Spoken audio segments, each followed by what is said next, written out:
Ya, Assalamualaikum warahmatullahi wabarakatuh. Selamat pagi. Hari ini kita akan membahas tentang summary statistics ya, atau statistik ringkasan dengan menggunakan descriptive, using descriptives ya. Chapter 2. Nah,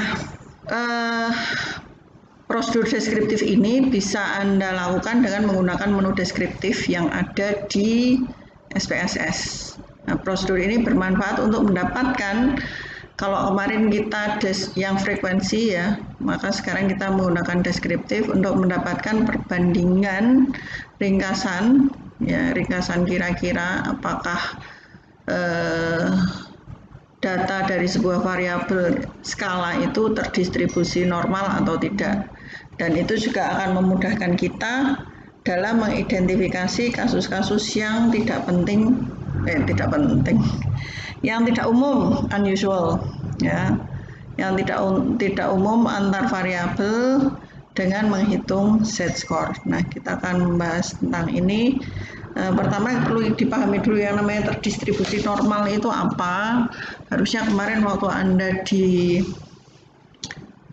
statistik 1 itu dapat materi tentang distribusi normal. Jadi data yang kita harapkan untuk bisa diolah itu diharapkan datanya bisa terdistribusi normal. Terdistribusi normal itu yang bentuknya kayak lonceng gitu ya, seperti gunung.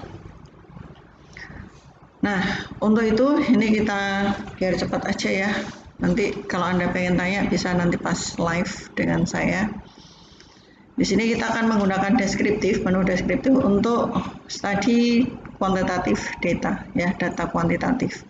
Di sini kasusnya adalah sebuah perusahaan telekomunikasi yang dia menyimpan atau memelihara sebuah database database customer, di mana di dalamnya terdapat informasi berapa banyak sih yang dibelanjakan oleh konsumen untuk panggilan jarak jauh, untuk panggilan bebas pulsa, untuk sewa peralatan, untuk kartu telepon, dan untuk jasa wireless di bulan sebelumnya. Nah, informasi ini ada di file namanya telco. Ya. Oke. Nah, kita akan menggunakan deskriptif untuk mempelajari berapa banyak yang dibelanjakan oleh konsumen, sehingga kita bisa menetapkan jasa apa sih yang paling bermanfaat di antara sekian banyak jasa ini tadi. Oke, pertama yang akan kita lakukan adalah kita masuk ke SPSS. Kita buka dulu file. Ya, kalau lupa tak ingetin lagi. Kalau file Anda bukanya masih dalam bentuk PC ya, biasanya ada di drive C. Kalau mungkin ada di tempat Anda yang cuma program file, tapi punya saya di program file yang 86, jadi silakan nanti Anda cek aja. Saya akan masuk di tempat saya yang program file 86. Setelah itu saya pilih IBM, SPSS, Statistics, 26, Samples, English. Setelah itu telco. Saya langsung ketik telco. Ya. Oke, ini output viewernya sudah kelihatan, berarti view untuk datanya juga sudah muncul. Kita di sini punya beberapa variabel, banyak banget nih variabelnya. Oke, kita lihat variabelnya apa aja. Ada banyak banget, region, tenor, age, marital, address, dan seterusnya. Nah, kalau pengen tahu itu apa saja bisa dilihat di sini. Ini bisa di drag. Ya. Ada geographic indicator, month with service, age in years, dan seterusnya. Nanti yang akan kita gunakan ada yang ini, long month atau long distance last month, toll free last month, equipment last month, calling card last month, wireless last month. Ya, ini. Oke, kita balik ke datanya sini. Oke. Ya. Oke, sekarang kita lihat step by step-nya bagaimana.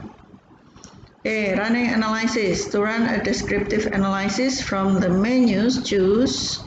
Ya, untuk menjalankan analisis deskriptif dari menu kita memilih analyze, descriptive statistic, descriptives. Yang akan kita masukkan ada 5 variabel, ya, long distance last month sampai dengan wireless last month. Ya, setelah dimasukkan kita klik OK by default saja, ya, by default aja.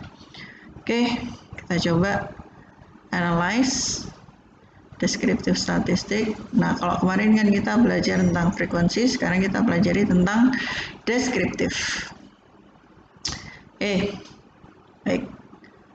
Yang kita pilih ada yang ini, long distance, toll free, equipment, calling card, wireless. Pakai banget ya. Oke, tak gedein biar kelihatan. Ini bisa digedein juga. Biar kelihatan yang kita butuhkan apa sih. Nah, ini 1, 2, 3, 4, 5. Nah, ini ya, ini bisa Anda tekan shift, setelah itu pakai panah ke bawah, setelah itu dipindahkan, ya. Nah, kita akan langsung saja klik OK, akan kita lihat hasilnya seperti apa. Nah, di sini kita punya seperti ini, descriptive statistics. Deskriptif statistik di sini ada long distance last month, nilai datanya ada 1000, minimumnya 0,9, maksimum 99,95 dengan rata sekian, standar deviasi sekian. Nah, yang kita lihat yang seperti apa? Standar deviasi itu kita harapkan bisa lebih rendah daripada min. Itu yang bagus, data yang bagus.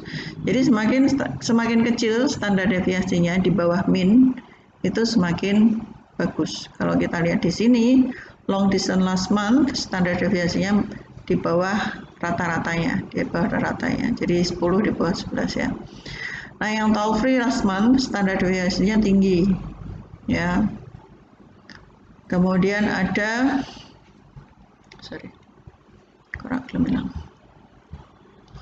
ada equipment last month, kemudian ada calling card last month, wireless last month.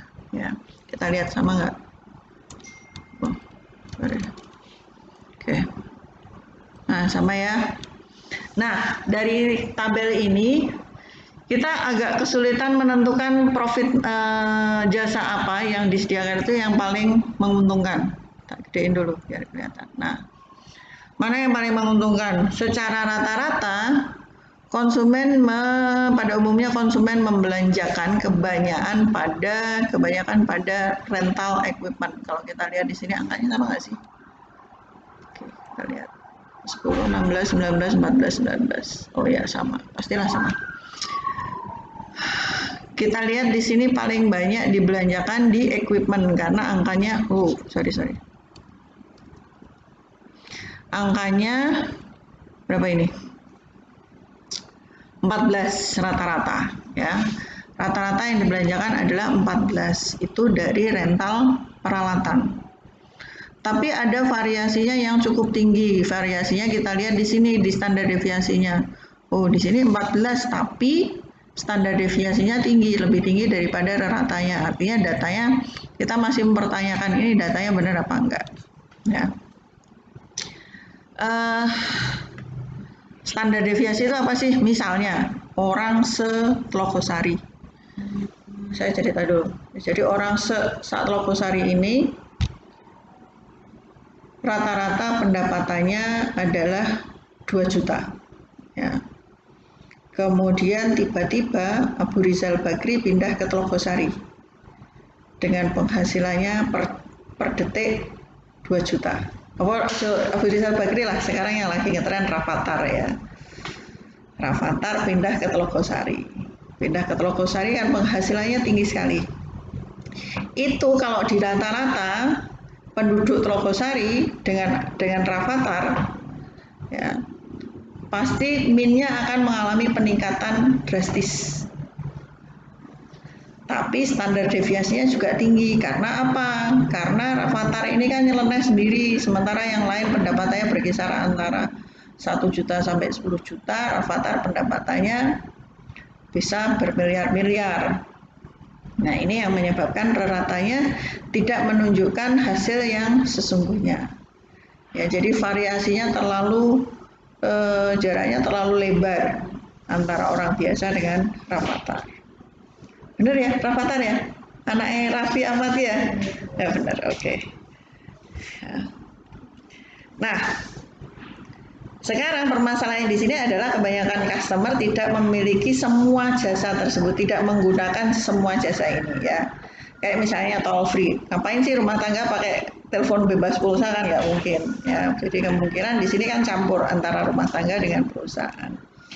Jadi bisa jadi di sini ada banyak nol yang dihitung, artinya rumah tangga nggak pakai toll free masuk dicantumkan. Makanya di sini muncul ada beberapa angka yang nol.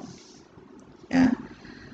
Salah satu solusi untuk permasalahan ini dengan memperlakukan nol, ya, kita treatment sebagai missing value, ya, atau data yang missing, yang nggak ada, agar analisis dari tiap-tiap jasa tadi menjadi conditional, ya, dan memiliki jasa tersebut, tergantung pada jasa tersebut. Sama seperti tadi ya, misalnya ini kalau dalam kasus ini misalnya tadi di Telogosari ada yang keluarga prasejahtera, ada Rafathar dan sebagainya. Nah, ini angkanya yang 00 yang prasejahtera yang pendapatannya mungkin minus atau 0 itu kita buang dulu ya, sehingga kita bisa mendapatkan rata yang real meskipun nanti standar deviasinya masih melenceng jauh ya. Tapi pertama yang kita harus buang adalah data yang kosong ini tadi.